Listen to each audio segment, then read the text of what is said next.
嗨，大家好，我是坦平叔。今天是2025年4月24号。这一期咱们继续聊聊特朗普，聊一聊特朗普的贸易战、关税战。特朗普的这个贸易战、关税战又有重大调整。根据这个《华尔街日报》引述白宫官员报道，美国考虑将中国进口产品关税税率调低至50%至65%，以缓和对华关系。所以这个昨天夜里很多中文媒体它那个热搜关键字标题都改成特朗普认怂了。特朗普当地时间周二，就是4月22号，在公开场合发表了讲话，他承认美国目前对中国进口商品的关税过高，预计税率将大幅降低，这标志着特朗普在其标志性的关税政策上态度已出现重大变化。也就是特朗普这每天他都在变化根据这个央视网报道他说美国阿克西奥斯新闻网注意到，在特朗普发表涉华关税言论的不久前，美国政府同一天发布了2则涉华关税消息。首先是这个22号早些时候被视为关税谈判主导者的美国财政部部长贝森特在一场私人投资会上表示，他预计特朗普发起的对华贸易战在极短时间内将缓和，但他也承认目前与中国的谈判尚未开启，而且这场谈判将会是一场持久战。他也相信中美这2个经济超级大国之间局势缓和的前景会让世界和市场松一口气。贝森特话音刚落，本已从前一日抛售行情中有所回升的股市大幅上扬，美国股市主要股指在22日下午交易中涨幅超过了2%。大家看视频美国阿克西奥斯新闻网注意到，在特朗普发表涉华关税言论的不久前，美国政府同一天发布的2则涉华关税消息。首先是被视为关税谈判主导者的美国财政部长贝森特。22号早些时候，他在一场私人投资会上表示，他预计特朗普发起的对华贸易战在极短时间内将会缓和，但他也承认，目前与中国的谈判尚未开启，而且这场谈判将会是一场持久战。他也相信中美这2个经济超级大国之间局势缓和的前景应该会让世界和市场松一口气。美媒称，白宫新闻秘书莱维特在当天早些时候的回应也呼应了贝森特对与中国谈判的积极预期。And the president and the administration are setting the stage for a deal with China. So we feel everyone involved wants to see a trade deal happen, and the ball is moving in the right direction. 美国阿克西奥斯新闻网认为，白宫正在为与中国针锋相对的关税战降温，因为关税战已导致美国经济增长预期大幅下调，并使金融市场陷入低迷。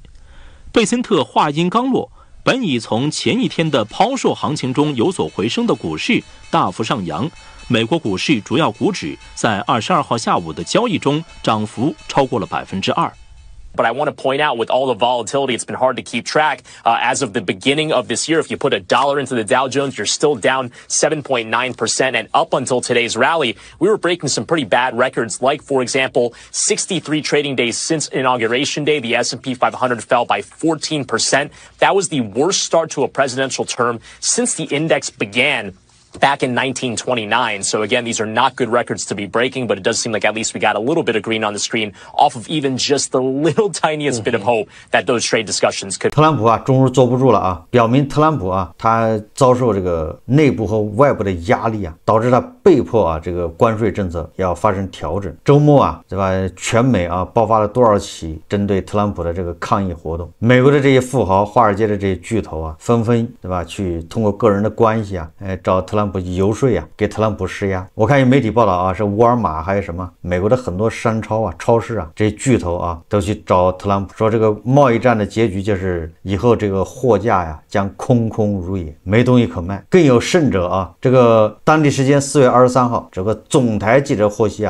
他说美国的纽约州、亚利桑那州、科罗拉多州特拉华州、伊利诺伊州等等啊，11个州在美国国际贸易法院提起诉讼，试图阻止特朗普政府关税政策的实施，并寻求法院宣布其新关税政策是非法的。据悉，纽约州总检察长叫詹姆斯在一份关于诉讼的声明中表示总统没有权利随心所欲提高税收，特朗普却在关税政策上这样做了。该诉讼认为根据特朗普在执行关税政策时所引用的国际紧急经济权利法，美国总统无权任意征收关税。此前，美国加利福尼亚州州长叫纽森当地时间16日宣布就关税问题起诉特朗普政府，指责后者滥用关税政策的行为违法。这些东西这起诉能不能赢，到底多少州在起诉特朗普的关税政策，这都不重要，重要的是说明什么呢？说明美国国内给特朗普的压力也很大，各个层面的压力。而国际上呢，这个关税战也是迟迟没有结果。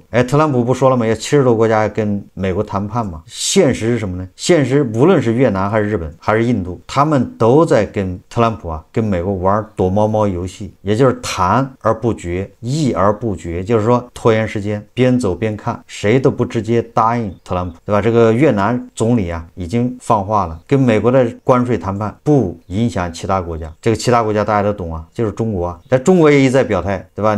哪个国家跟美国谈判，你不要涉及中国利益，就是不针对第三方。但是特朗普的这个思路大家也很清楚他的矛头就是指向大国的，对吧？他要跟这个东盟，对吧？要跟越南、跟日本、跟韩国、跟印度、跟马来西亚挨个谈关税，实际上就是要把矛头对准大国，也就是所谓的2级关税。所以咱们又说回了这个特朗普现在传言说对大国的关税要降到50%到60%，我认为这个大国恐怕也接受不了，因为50%到60%实际上就不怎么赚钱了。如果恢复到芬太尼关税之前，也就是今年2月份的吧，它加了一个10%，又加了一个10%。如果恢复到这儿，那还有的谈，还有的做。你还加50%、60%，实际上这就类似于贸易禁运了。虽然它有一些商品它是叫豁免，对吧？比如说那个电子产品、手机、电脑，它豁免，但是你没豁免的那些产品加50%、60%，很多它已经没有利润，那还有什么好做的呢？所以我认为这个特朗普要拿出诚意还是高了。刚才贝森特也说了，这个谈判估计要很漫长。但是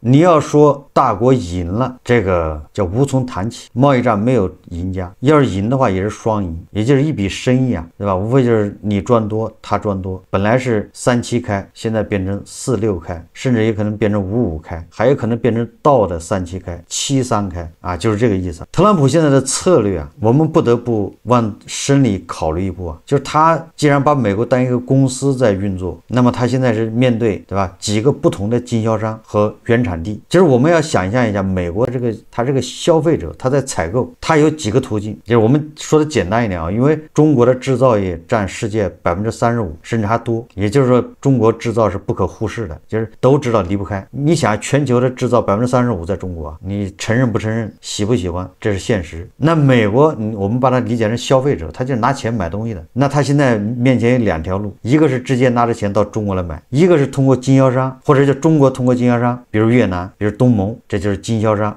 卖到美国。对美国人来说，他就2个选择，要么通中国直接买，对吧？要么通过第三方到中国去买，就这么个区别大家都心知肚明，都很清楚。那对特朗普来说呢，很简单我先跟你这些经销商谈，你们帮我们一起来围堵这个大国。现在问题是这些经销商他不表态他拖时间，你跟谁都谈不下来。这些经销商他也知道，他最终还要到中国去进货，要卖给美国。这边是消费者，这边是上游产家，2个都得罪不起。大家一定要想明白这对越南，对这个中间商来说对马来西亚，他们是2头都不能得罪，所以他要观望，对吧？他要谨慎表态，他不急。但是特朗普急好，你这些经销商不表态行，我现在直接跟厂家谈，对吧？145的关税高了，我给你降到50%。你看看特朗普只要跟原产地跟这个源头厂家直接谈，是不是就压缩了这个中间商，对吧？这些经销商的利益。你把越南把马来西亚当做经销商，当然了，他也会加工一下，对吧？制造一下，这都可以忽略不计。你把墨西哥都当做经销商，当这个采购的人直接跟这个源头工厂直接联系的时候，那这些经销商是不是慌了？所以你就可以把它当做特朗普的一个谈判手段。所以你不能说这个特朗普就输了认怂，某种程度上确实他焦虑、着急、压力大，但是他这还是一种谈判策略，对吧？先压这经销商，好，你这经销商如果配合那最好了，你不配合，现在在这儿跟我拖时间，那行，反过来我也去找这个源头厂商谈，给你经销商施加压力，对吧？我要跟源头厂商谈好了，要你经销商干啥？你这人都没饭吃，是不是这道理？如果美国把大国的关税全免了，没关税，那大国还跑到越南去洗干啥呢？还跑到越南去干什么工厂？除非说人力成本太高的，对吧？咱们这儿承担不了了，跑到那些人力成本低的地方。所以说啊，你不能否认特朗普他这是一箭双雕啊，他也是谈判策略啊，跟你大国让的差不多了，这些经销商压力大了，这个时候再反过来再压这经销商，你们配合不配合？压经销商，他跟经销商谈的时候，实际上又给大国给原产地施加压力。就我觉得啊，这个特朗普他是起到这么一个效果的。特朗普发动关税战，对吧？叫解放日嘛，后面大国马上就拜访客户，为什么？实际上就是要跟客户啊，跟自己的经销商达成同盟，把利益分好，共进退。你特朗普不管找谁谈，都是这个理由，都是这个条件，对吧？你直接找我的这个经销商谈，也是这个条件；你直接找我来谈，也是这个条件。这样对大国来说，急需要跟自己的这个经销商啊攻守同盟，不能做囚徒困境呐。要是囚徒困境呢，就都完蛋，不就这意思吗？对吧？这个特朗普玩的就是囚徒困境呐。所以我认为啊，这次贸易战谈来谈去，最后恐怕能谈成。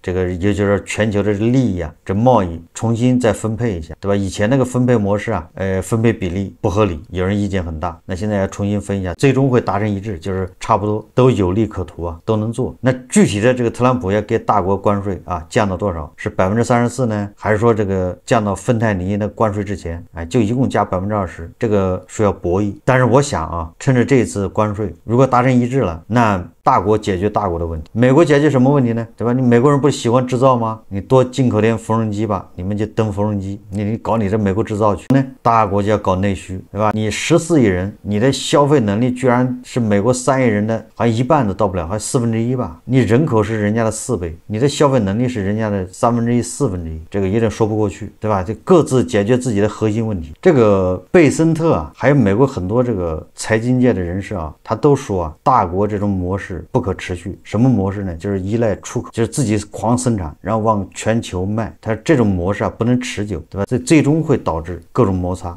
他这话说的还是有一定道理的。所以呢，现在我们要拉动内需啊，要刺激消费啊，要让，对吧？内需要让我们的消费要起来，我们不能无止境的就指着全球来买我们的东西，因为这种竞争极致下去啊，什么意思呢？也就会造成其他国家制造业都要关门。这个绝不是危言耸听啊，因为你的量越大，你的议价能力越高，你对上游的掌控能力，对下游的掌控能力，对吧？以原材料为例啊，你说那个锂矿，全球除了中国，你说谁还要锂矿？要锂矿干什么呢？对吧？你开采了锂矿你干什么？你最终还得卖给中国，这就是锂矿啊。所以说最终就是一定是中国的企业跑到源头去把锂矿给占了，完了开采了锂矿运回来。为什么？因为这个整个产业链都在你手上，对吧？你其他国家就光搞个矿有什么用呢？你搞出来你还得供应给大国，最后还是大国就这么一个客户，你没有议价能力。大国如果不买，那你这矿给谁呢？你就抓瞎了。就很多行业都这样啊，对吧？这个也就是整合能力啊，也就是这么发展下去啊，全球其他国家这个制造业恐怕都是会出现问题，所以那就必然会导致大家要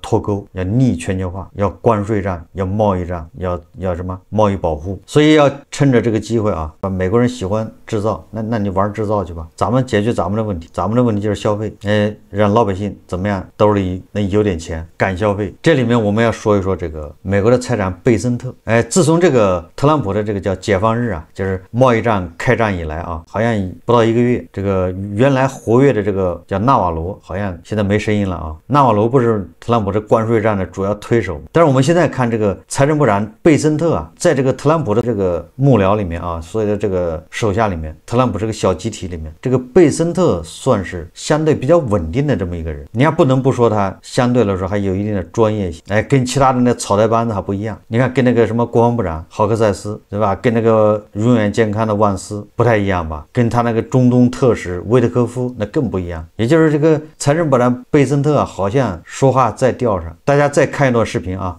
I wish to be clear. America first does not mean America alone. To the contrary, it is a call for deeper collaboration and mutual respect among trade partners. Far from stepping back, America First seeks to expand U.S. leadership in international institutions like the IMF and the World Bank.